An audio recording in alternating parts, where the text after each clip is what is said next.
A boot kicked the front door open. Two men in cheap suits walked in without knocking.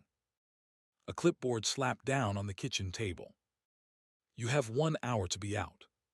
The old woman didn't move. Her hands were still wrapped around a coffee cup that had gone cold long before sunrise. Outside, a truck was already backing into the driveway. Outside, men in uniforms were unloading dollies and plastic crates. Outside, her whole life was about to be dragged out onto the lawn for everyone to see. Her name was Margaret Halloran, 75 years old, widowed twice, alone, and as of that morning, she owned exactly nothing. But there was one thing the eviction notice didn't mention. One small forgotten property up in the mountains, with a cellar door she'd never once opened. What she would find there would change everything left of her life. Stay with me on this one. Margaret didn't argue with the men. There wasn't any point. The eviction had been coming for almost a year. Her husband Thomas had died slow, and the medical bills had eaten through their savings, then their retirement, then the small equity they had left in the house. The rest had gone to a man at the bank who told her, smiling, that consolidating her debts was the smartest thing she could do. It wasn't. He'd known it. She'd found out too late. By noon, the truck was gone. The lawn was empty. The keys to the only home she'd known for 40 years sat in a small white envelope on the porch. Margaret packed 2 suitcases. One held clothes. The other held what she couldn't leave: photographs in a tin biscuit box, a worn Bible, 3 letters from her father, and a small leather pouch that held an iron key. The key was old, heavy, black with rust at the edges. Her father had pressed it into her hand the night before he died. He was 84 then, lucid for maybe an hour out of every day. He'd squeezed her fingers shut around it and looked her dead in the eye. "When everything else is gone," he said, "this will help you stand." She'd laughed at the time, cried a little, tucked the key into a drawer. She was 60 years old then, married well, comfortable, certain. What did she need a rusted old key for? Now she was 75, and everything else was gone. She loaded the suitcases into the trunk of her old Buick and drove out of the city. North, into the mountains.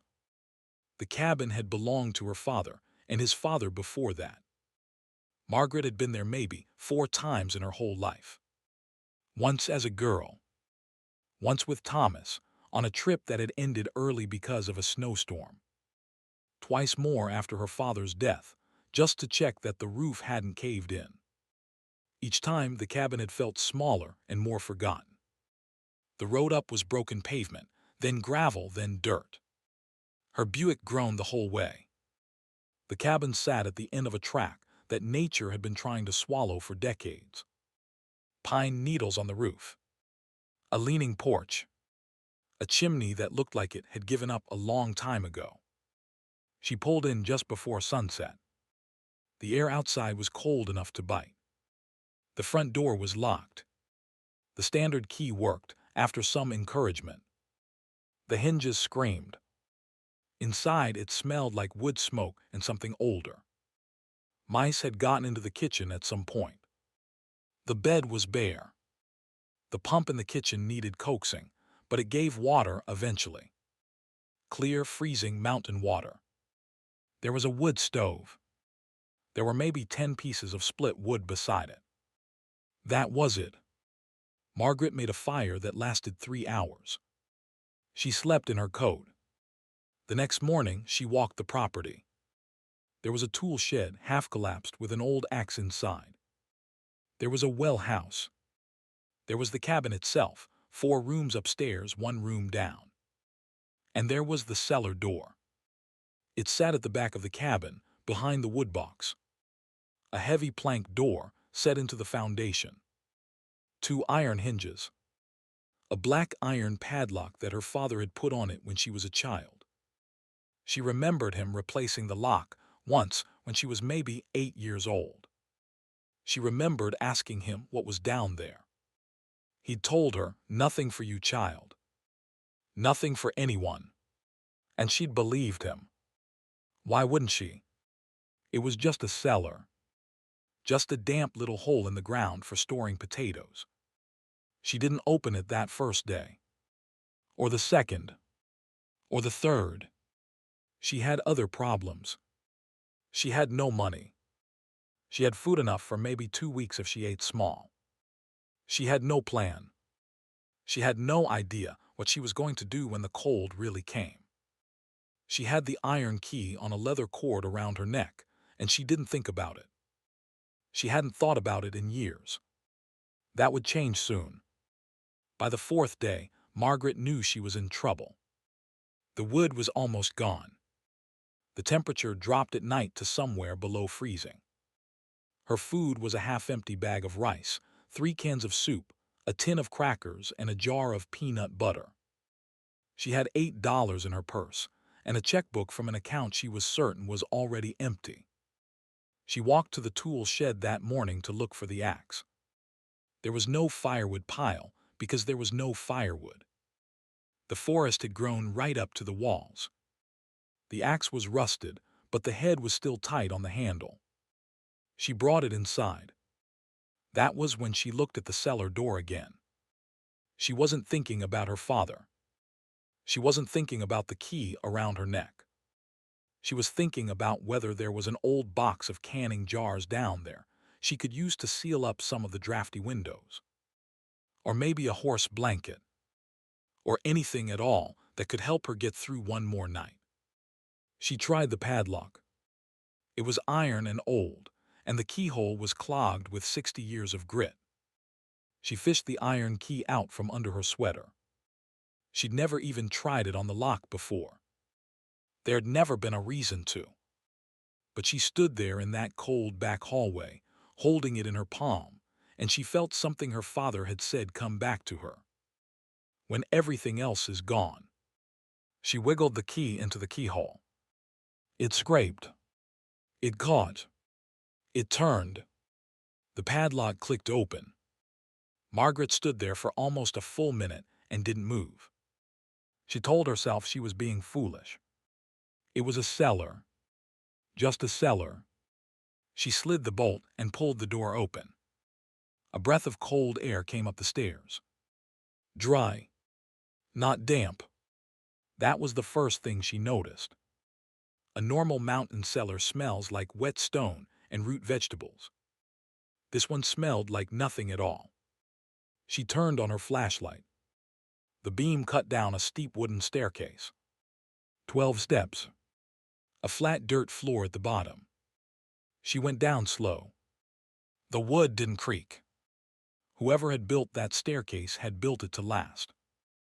At the bottom, her flashlight swept the room. She stopped breathing. The cellar was bigger than she'd expected. Maybe 20 feet by 30 feet. The walls were stone. The ceiling was beamed. The floor was clean. Stacked along 3 of the 4 walls, neat as a library, were wooden crates. Dozens of them. Not the rotting kind you'd find in a cellar that hadn't been touched in 50 years. These were dovetailed.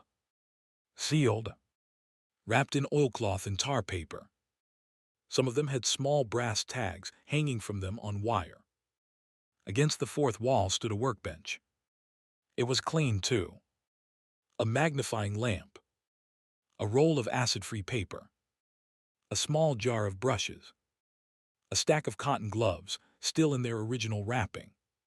And on the workbench in the center was a leather-bound ledger. Margaret took 2 more steps. Her flashlight shook in her hand. She set it down on the workbench. She opened the ledger. Page after page, in her father's tight, careful handwriting. Dates. Numbers. Names. Dimensions. Notes that read like a list someone had been keeping for decades. Some entries had been crossed out, with a single line and a different color of ink, as if items had been removed at different points in time. Most had not. She didn't understand a word of it. She went to one of the crates and read the brass tag. It had a number and a few letters. She picked the smallest crate she could find. She carried it to the workbench. She used a small pry bar that was hanging on a hook above the bench. The lid came off easy. The wood inside had been cushioned with cotton wadding. She pulled the wadding away. It was a painting. A small one, maybe 10 inches by 12. A woman's face. Soft brown hair. A blue scarf.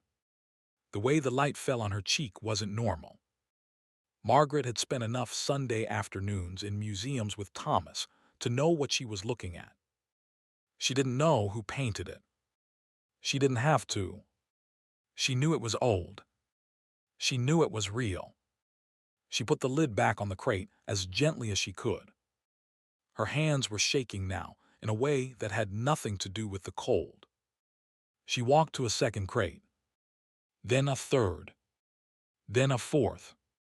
Drawings, sketches, 2 more small paintings, a folded canvas very large that she didn't dare unroll, items wrapped in linen that she didn't dare touch. She sat down on the bottom step. She didn't cry. She didn't laugh.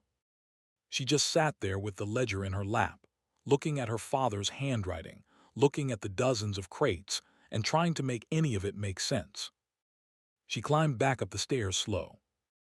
She pushed the cellar door shut. She slid the bolt. She put the padlock back on. She turned the key, took it out, and put it back under her sweater. She walked into the kitchen. She sat down at the table. Then she stood up again. She filled the kettle. She lit the stove with the last bit of kindling she had. She made a cup of tea. Her hands were steady now. Strange but steady. She told herself she'd imagined half of what she'd just seen. She told herself those crates were probably full of bad reproductions. She told herself her father had been a quiet man, a careful man, but not a man with secrets like that. She sat at the table. She drank her tea. The cabin was warm enough for now. The wind had died outside. For the first time in 3 days, the panic in her chest let go. She watched the steam rise from the cup. She thought, this is fine. This is going to be fine. I'll deal with it tomorrow. Whatever it is. It's probably nothing. That was when the headlights swept across the front window. A black SUV had pulled up at the end of her driveway. Margaret stood up from the kitchen table. The teacup in her hand was suddenly the loudest thing in the room. She set it down. She walked to the window slowly, the way you walk past a sleeping dog. A man was standing beside the SUV. He didn't move. He was just looking at the cabin. He wore a long dark coat. The kind of coat a man wears when he wants to be remembered. After a moment, a second car came up the road. Headlights cut across the trees. It pulled in behind the SUV. 2 more men got out. They didn't knock at first. They walked the property. Slowly, like they were measuring it. Then one of them came to the front door. Margaret didn't open it right away. The first knock was soft, almost polite. The second was harder. She unlatched the door but kept the chain on. The man on her porch was maybe 60. Silver hair. Clean shave. Expensive shoes. A small, careful smile. "Mrs. Halloran," he said. She didn't answer. "My name is Carlton. I represent a private foundation. We've been trying to reach your family for some time. Your father in particular." He paused. "I understand he passed many years ago. My condolences." She still didn't answer. "May I come inside?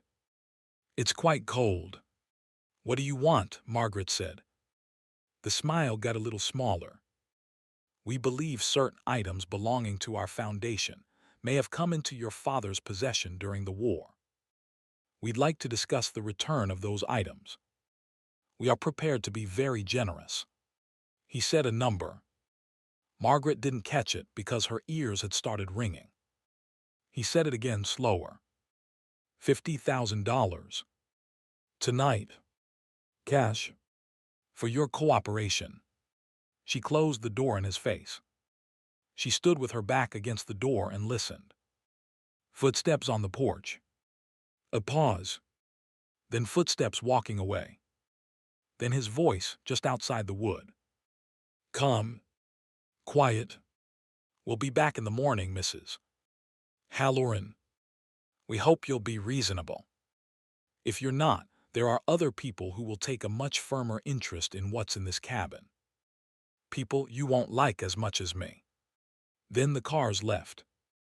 Margaret slid down to the floor with her back against the door. She didn't sleep that night. She sat at the kitchen table with the leather-bound ledger open in front of her, with every lamp in the cabin lit, and she read. It took her hours because the entries were dense. But the more she read, the more her hands stopped shaking. The first entries were dated 1945. Her father had been 23 years old. The pages described items recovered from a salt mine in Austria. Paintings, sketches, religious objects, a Torah scroll, manuscripts. There were notes about who'd been there. Officers, specialists, a small unit her father had been part of. She knew vaguely that her father had been in the war. He never talked about it. None of them did, that generation. But the ledger told a different story. The entries went on for years, 1948, 1952, 1961. Items recovered. Items returned to families. Names of survivors. Names of museums. Receipts of restitution. Crossed out lines. Some entries were not crossed out. Those were the ones marked with a small letter H in the margin. H over and over. Page after page. Near the back of the ledger, Margaret found a folded sheet of paper. It was a list. Maybe 40 entries. Each one had an H beside it. At the top of the list in her father's hand were 3 words.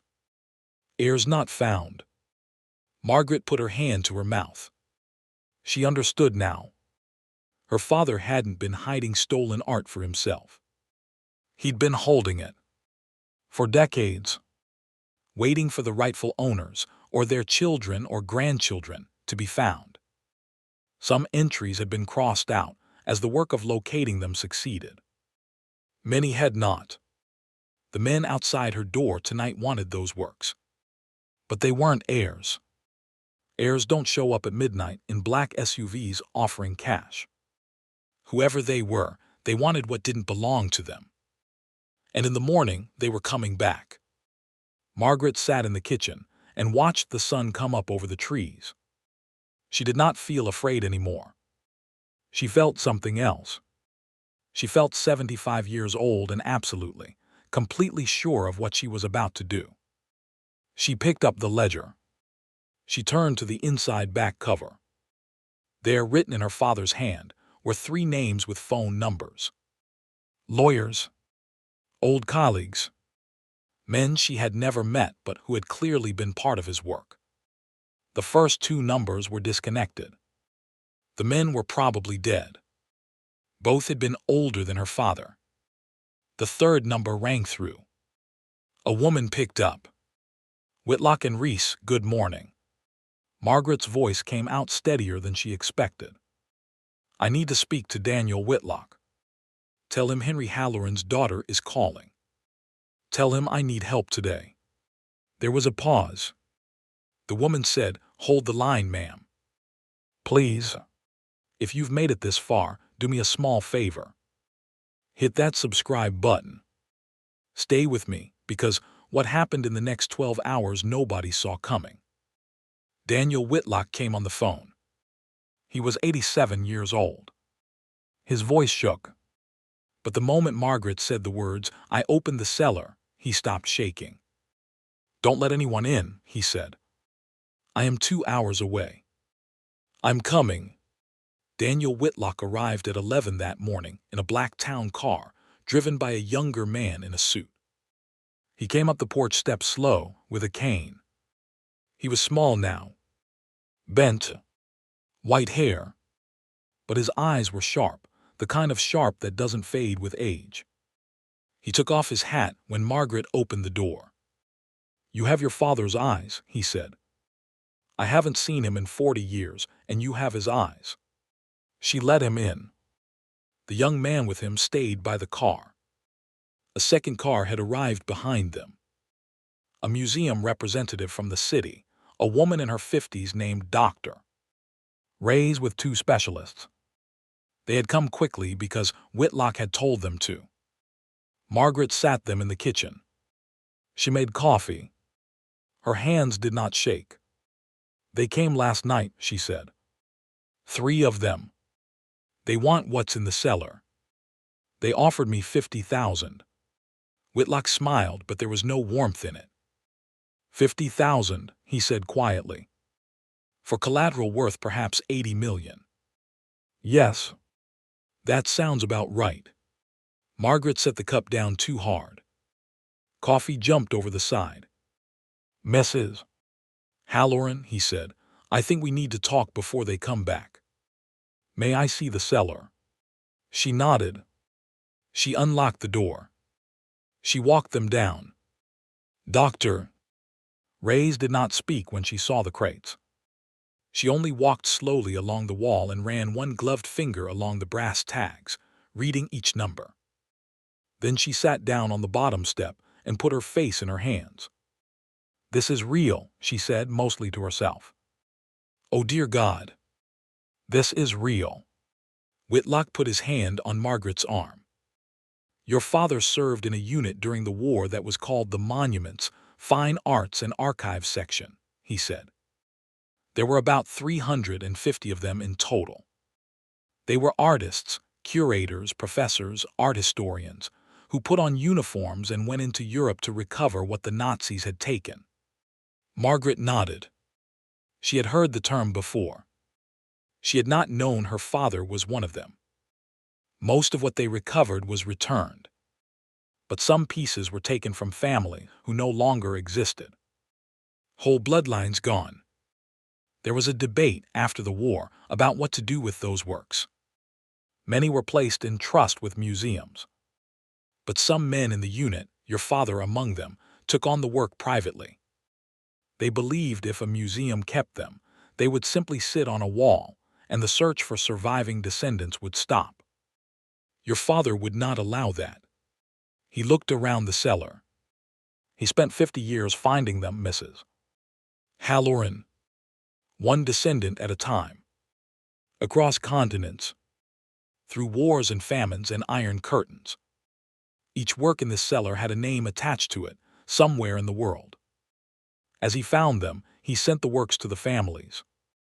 Discreetly. With no fanfare. With no compensation. Margaret was crying now. She had not expected to.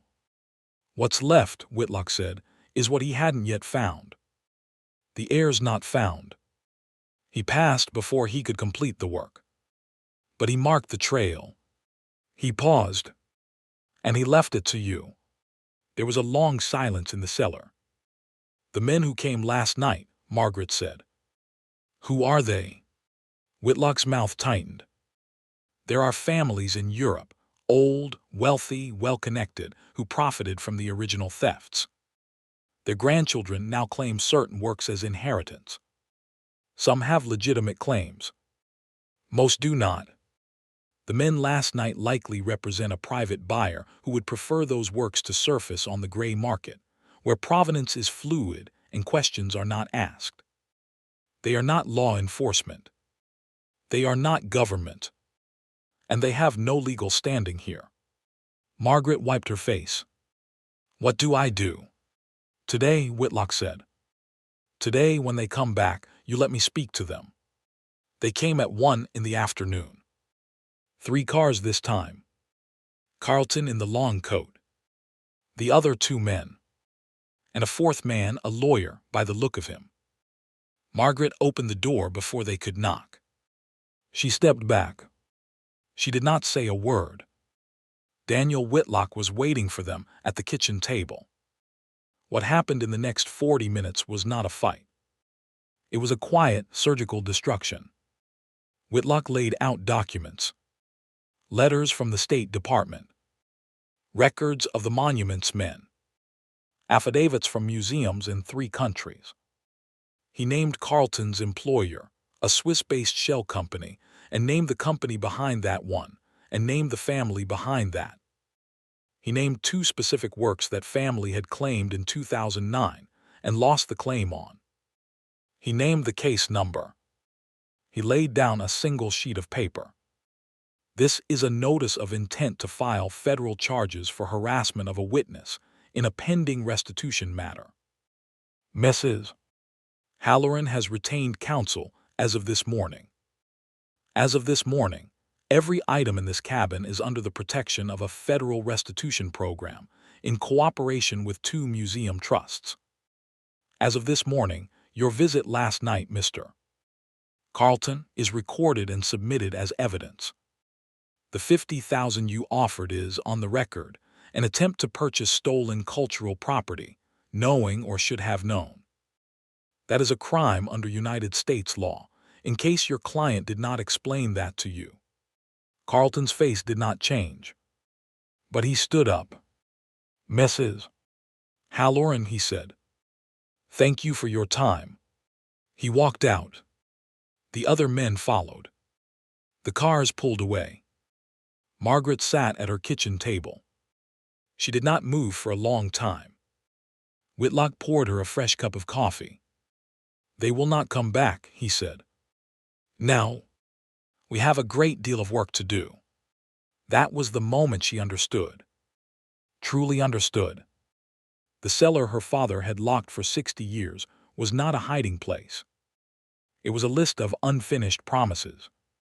And it was now hers to keep. 6 months later, the snow came back to the mountains. Margaret stood on the porch of the cabin in her wool coat and watched it fall over the trees. The porch did not lean anymore. The roof was sound. The chimney drew clean. Inside there was a real bed with real sheets and a stack of split firewood that would last her 3 winters. The cabin had stayed. So had she. The work had been long. Daniel Whitlock and Dr.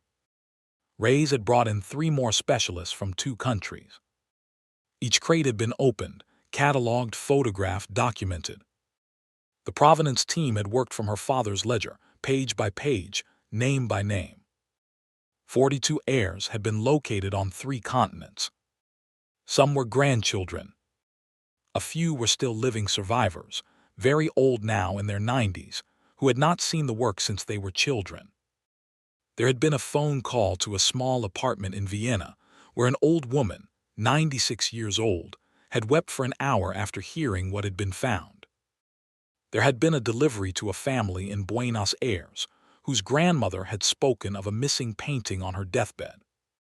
There had been a small ceremony in a synagogue in New York where a Torah scroll, hidden for 80 years, was returned to a congregation. Margaret had not been there for most of those moments. She did not need to be.